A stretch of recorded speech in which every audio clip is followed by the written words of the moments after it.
Hola amigos, buenos días. Bueno, como presentación a esta videocolumna del grupo editorial Caos, me congratulo muchísimo de tener una invitadaza de lujo. Con nosotros está la doctora Nelly Toski Terán, que tiene un perfil completísimo. Ella es doctora en Derecho, ahorita está directamente vinculada con el Instituto de Transparencia de la Ciudad de México, ocupándose de toda la parte de Secretaría de Acuerdos. Pero además, Nelly tiene una gran trayectoria académica, es docente de la Universidad Nacional Autónoma de México, de donde además fue estudiante y fue donde tuve el gusto de conocerla como una muy, muy brillante estudiante que nos ponía cátedra a todos, incluso a veces también a los maestros. Pero bueno, Nelly ahorita está dando clases de algunas materias que, igual que la materia de filosofía del derecho, han sido un poco menospreciadas, consideradas como materias que no son medulares de la formación de los abogados, pero ella nos tiene una posición, nos va a platicar un poquito más sobre cuál es la importancia de este tipo de materias, filosofía del derecho, sociología del derecho, teoría política, dentro de la formación de los abogados. Nelly, buenos días. Muy buenos días, Marcela. Muy gratas tus palabras de bienvenida. Y también muy gratos recuerdos que tenemos de nuestra querida facultad cuando fuimos compañeras ahí en la maestría, en el posgrado en Derecho.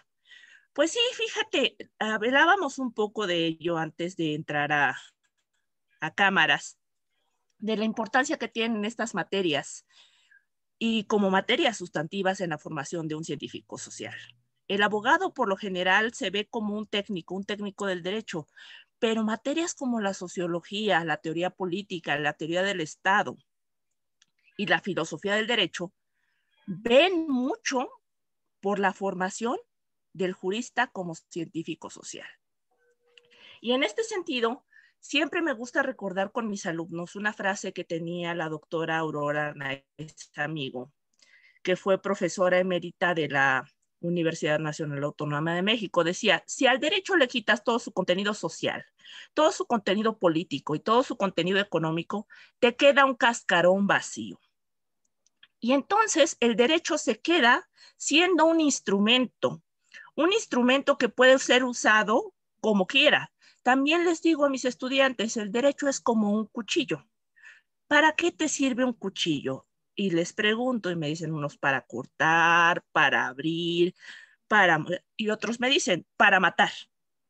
Y es cierto, el instrumento, cuando le quitas la parte social, fíjate, la parte social, ¿qué implica la sociología del derecho? La eficacia y la efectividad, la legitimidad, el por qué el derecho se obedece, el por qué nosotros consideramos correcto y necesario obedecer el derecho.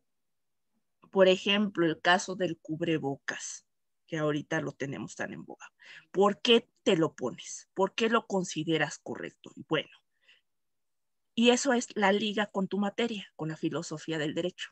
La filosofía del derecho, el bienestar social, el interés social, el bien común, el llegar al bien común, la función del derecho es esa y a veces se desluce o se desdibuja porque lo vemos más como una cuestión de imposición del orden, de generar eh, una conducción, y se ve al derecho como un instrumento, como este instrumento que posiblemente usó el nacionalsocialismo del Tercer Reich, o un instrumento como la dictadura chilena o la dictadura argentina. Y el derecho es instrumento y se le quita esa cuestión del bien común, del bienestar social, del orden público, y se le despoja de estas cuestiones de legitimidad que son necesarias en el derecho. Y eso va desde la norma constitucional hasta el reglamento de tránsito. ¿Por qué nosotros aceptamos cumplir el derecho y por qué nosotros nos apegamos a la norma? Nos apegamos a la norma por la norma misma, nos apegamos a la norma por miedo al castigo. Si las respuestas son sí, algo está mal. Nos tenemos que apegar a la norma porque lo consideremos correcto, porque nos satisface en lo social y tiene que ver mucho con la idea de lo social, de la idea de comunidad, de la idea del otro. Fíjate, aquí es el ego con el alter, las alteridades, todos los otros. El otro día me decían, tú eres muy viajera, por no decir vaga. ¿Por qué no has salido? Le digo, porque tengo que cuidar a los otros con los que vivo y ese es mi compromiso. La norma me parece plausible y me parece buena y me parece correcta porque ayudo a cuidarme, cuido a los que viven conmigo y cuido a los demás. Y la noción de los otros, la noción de lo social, yo creo que es algo que se ha perdido y que debe instruirse y que debe comunicarse y que debe enseñarse en las facultades y en las escuelas de derecho. La idea de los otros. Y la idea de los otros y la idea de nosotros. O sea, nosotros, los otros y todos los demás. Entonces, me parece que la materia de sociología es formativa en ese sentido, de ver cómo operan, cómo se dan los grupos sociales y cuál es la finalidad de la norma frente a los grupos sociales, así como filosofía tiene su carácter formativo, esencial para un jurista, la sociología también lo tiene y no son materias gratuitas o no son materias que estén ahí solamente porque a alguien se le ocurrió. Son materias transversales que están reflejadas en todas las otras disciplinas jurídicas, ya sea de derecho público, privado o social. Y ahí podríamos tener mucha tela de dónde cortar, pero advertida estoy que solo tengo 20 minutos. Muy bien, Nelly, muchas gracias. Oye, me parece súper interesante que introduzcas a este tema de la legitimidad de la norma, sobre todo partiendo, por ejemplo, podríamos relacionarlo directamente con la teoría positivista de Hans Kelsen a través de la norma fundante básica, que aunque parece que es muy positiva, pero en realidad es esta misma idea que estás reflejando tú de la validez de la norma, de la valía que tiene que tener, de este interés que tiene que generar en el grupo social para que su obediencia sea de una manera natural, no obligada, ¿no? Por considerarla como algo valioso, porque no estoy esperando a que me pongan una multa, una sanción para que yo realice el cumplimiento de la norma, sino en realidad porque sé que eso es lo que le va a dar valía a la vida en sociedad, ¿no? Entonces eso creo que es muy, muy interesante porque además la filosofía, como la sociología, como el resto de estas materias que no son de formación, digamos, básica dentro de la carrera de los abogados, aún así le aportan de todos estos elementos que tú tenías a bien señalar en relación a la generación de ciencia jurídica, que de pronto también es algo muy menospreciado, ¿no? Que la gente piensa que los abogados o que los científicos sociales difícilmente podemos crear ciencia, quizá por las condiciones tan vertiginosas de movimiento que acontece dentro de los grupos sociales, ¿no? Pues realmente ahí tengo una respuesta para los dos planteamientos que hiciste. Respecto a la Grundnorm, fíjate que él señala la cuestión de la validez, que él se señala en teoría pura del derecho, la cuestión de la validez por sobre la eficacia o la efectividad de la norma. La norma es válida y entonces, fíjate, esa norma válida se puede hacer efectiva per se. Y ahí ese es el gran golpe que le dan a la teoría pura, siendo que pues esta teoría pura, como tú y yo sabemos, es una cuestión que solamente es para estudiar a la norma. Ahora bien, ligando esto, los científicos sociales nos es difícil que nos vean como científicos verdaderos, como aquellos que usan un matraz Erlenmeyer o un mechero de Bunsen o van a tomar muestras. ¿Por qué? Porque nuestra ciencia es diferente. Y es diferente porque la disciplina, las ciencias puras están pensadas con una cuestión de comprobación y verificación. Y la ciencia social, no. La ciencia social es diferente. Y la ciencia social es diferente en el sentido de que no puedes replicar ni repetir los fenómenos, entonces tienes que estudiarla de otra forma. La metodología en la ciencia social es totalmente distinta. Y creo que materias como la sociología jurídica nos hacen ver que el derecho como una cuestión de deber ser, se retroalimenta de una serie de fenómenos que van al día a día, y que muchas veces los juristas no estudian, no por falta de ganas, sino por ausencia de metodología.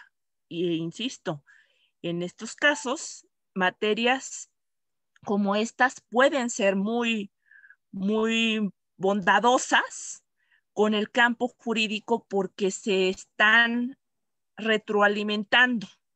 Y si el jurista no estudia sociología, no estudia un poquito de economía, no estudia un poquito de política, no se imbuye en la filosofía, pues está limitando su campo de acción a únicamente la técnica, y eso nos reduce frente a otros científicos sociales, como pueden ser los sociólogos, los politólogos, los economistas, que en algunos casos nos ven como únicamente personas que ven las materias de forma instrumental. Y soy muy machacante con esto de instrumental y con esto de instrumento. ¿Por qué? Porque hay ahí un librito que me gusta mucho, que no es un librito, es un librote. Bueno, es un libro normal, pero es un librazo. Crítica a la razón instrumental, de Horkheimer y Adorno, donde estos dos autores nos dicen cuáles son los problemas en los que nos ha fallado a todos la modernidad. En este y en hay otro libro de Horkheimer, que ahorita olvidé el nombre, pero nos dicen en qué nos ha fallado esta cuestión, que la modernidad se ha vuelto instrumental, que todos el Estado, el derecho, la ciencia, todas estas creaciones positivistas se han vuelto instrumentales y nos han fallado, y nos siguen fallando en estas épocas de la posmodernidad, que es más bien una modernidad exacerbada. Y pienso y creo que la pandemia del COVID-19 vino a desmantelar un poco, o más bien a demostrar lo mucho que ha fallado, o los grandes campos de oportunidad en los que podemos las personas que nos dedicamos a las ciencias sociales aportar para una creación de una sociedad más justa, más equitativa, por una norma más acorde a valores, por una norma que incluya todas las alteridades, por una norma que vea realmente a los otros, como parte del nosotros, como entendidos como una humanidad, y eso es muy, muy importante. Creo que estoy hablando un poco de muchas cosas, pero me parece que hay varias materias o varios temas dentro de la materia de sociología y dentro de la materia de filosofía que deben abordarse, sobre todo en estos tiempos que vemos tantas carencias del humano.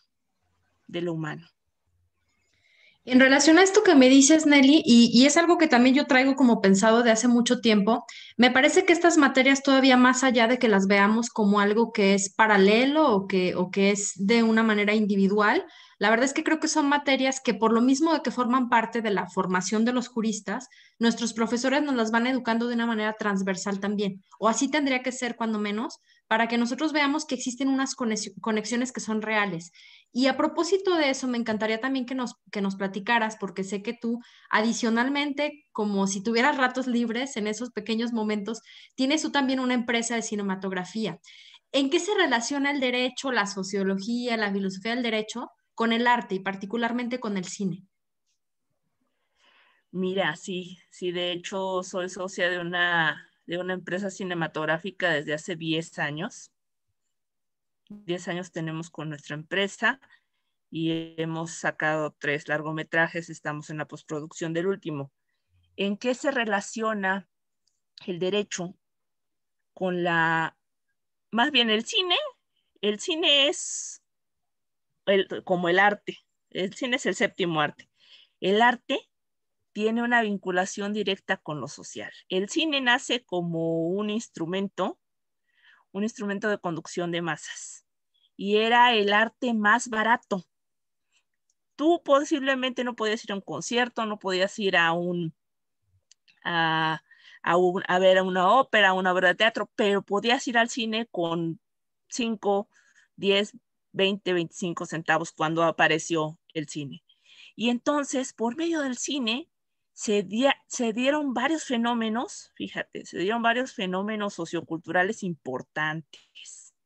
Y ahí hay mucha tela de donde cortar. Te pongo un ejemplo muy básico y es el nacionalismo mexicano. La idea de nación mexicana fue el gran triunfo del cine mexicano.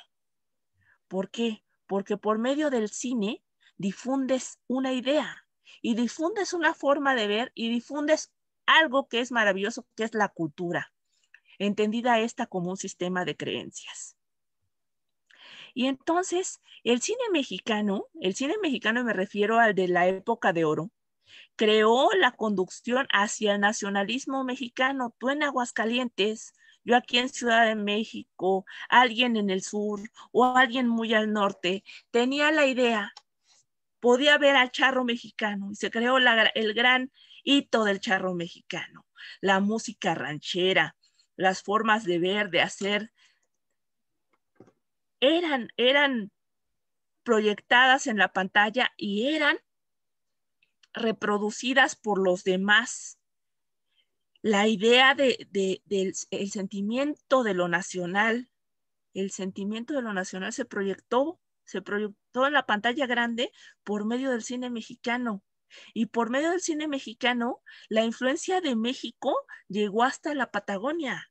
No conozco a alguien de mis amigos o compañeros de mi edad, por lo menos, sudamericanos, que no hubiera visto una película mexicana o oído una canción de música ranchera derivada de eso, por sus madres, por sus abuelas.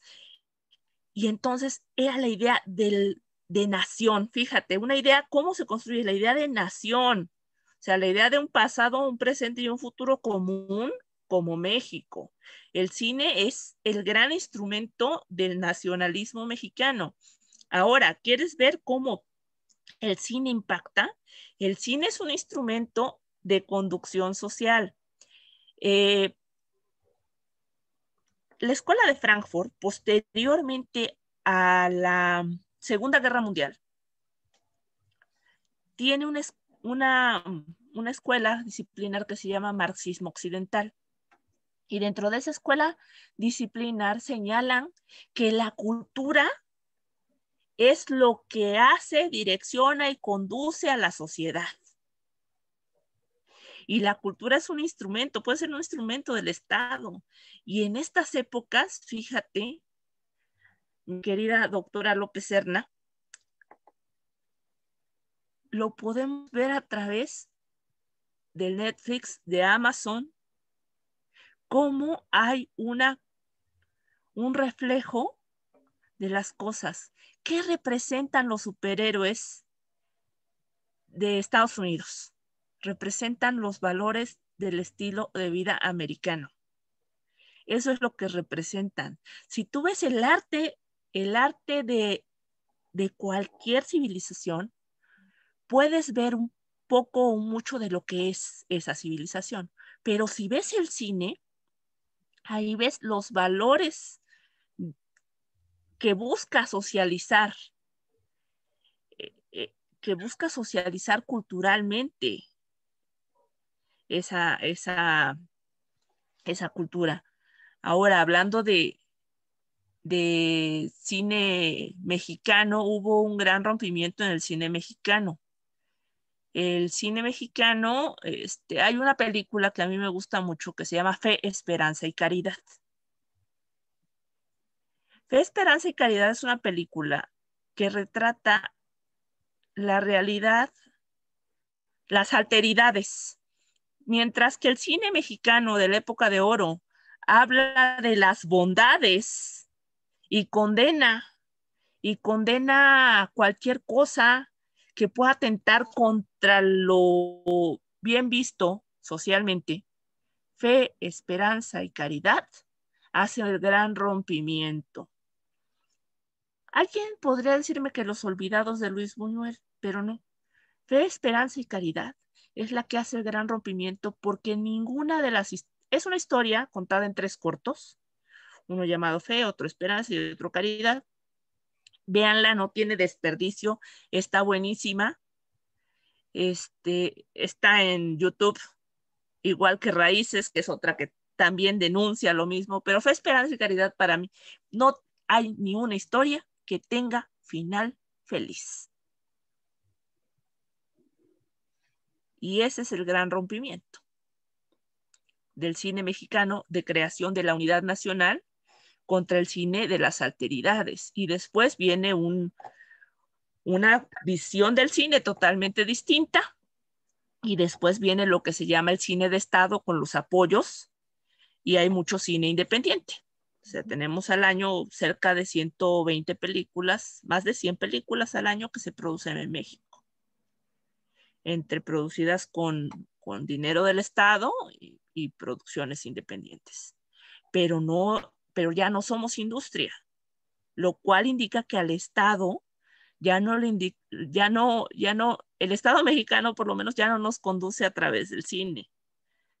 Ahora nos conduce a través de la telenovela, ahora nos conduce a través de la teleserie, ahora nos conduce a través de otros medios.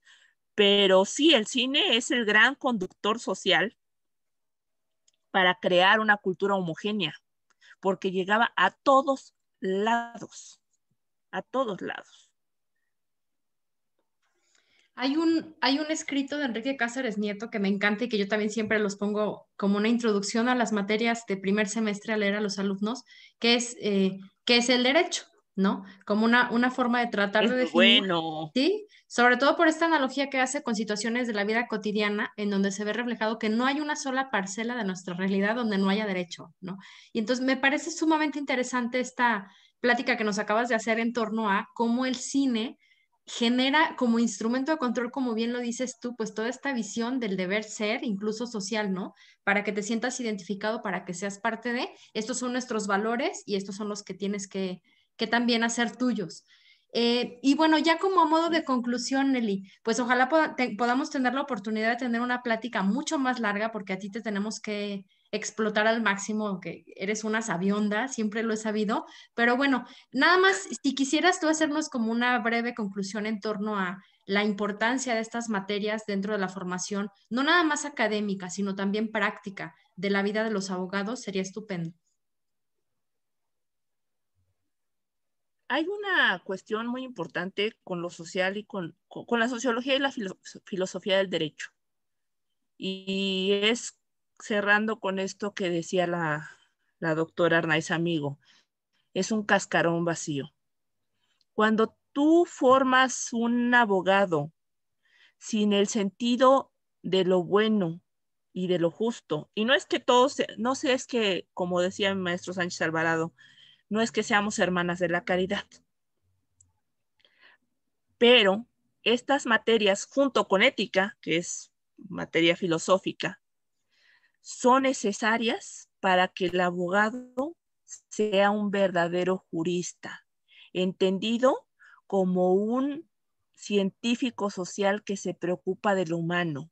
Y como dice la protesta que hacemos cuando terminamos la carrera en la facultad, ver que en el fondo de todo conflicto hay una cuestión superior de orden humano. Creo que en eso nos tenemos que fijar, que en todo conflicto, sea civil, sea penal, fiscal, laboral, mercantil, administrativo de cualquier naturaleza, hay una cuestión humana. Y eso es parte de la sensibilización que hace sociología y filosofía. Y agradecerte la fina atención. Hemos estado queriendo tener esta charla, pero por fin pudimos, Marcela, querida. Muchas gracias, Nelly, por regalarnos este ratito de tu tiempo, que sé que sobre todo en días inhábiles, pues tú debes utilizar para muchas cosas personales, pero te agradecemos mucho, de verdad, el que puedan verte en estos entornos de que no es la capital del país, es algo grandioso para nosotros y ojalá pronto pueda ser en vivo. Muchas gracias, un abrazote y aquí te tenemos en Caos Tengo Editorial pendiente pronto. mi visita a Calvillo, querida. Aquí Muchas te esperamos gracias. cuando quieras. Un abrazo, hasta luego.